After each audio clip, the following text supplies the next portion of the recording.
I found these Mountain Dew Baja drinks at Walmart. You have to get them through shipping.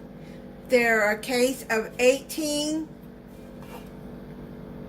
12-ounce sodas for $13.29. In my last Walmart haul, I talked about the pineapple flavored Mountain Dew. It's called Baja Gold.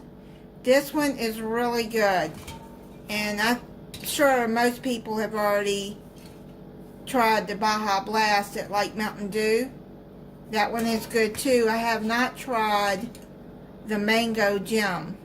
This is the first time I've seen the Mango Gem.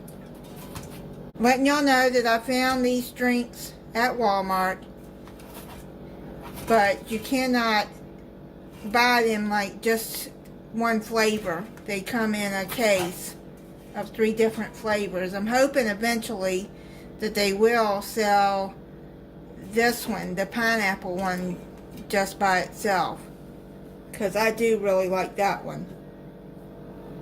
I'm going to go on and try the mango one for you, because I don't know what that one tastes like.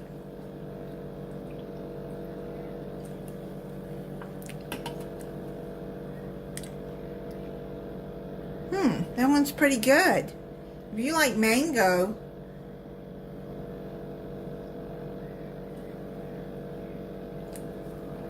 yeah, I like that one. That's another flavor that I like. Alright, well, I'm not being paid to sponsor for Mountain Dew or anything. I'm just letting y'all know that I did find the drinks that I had talked about in the haul, and letting y'all know that they are available in my area. You'll have to look and see if they're available in your area.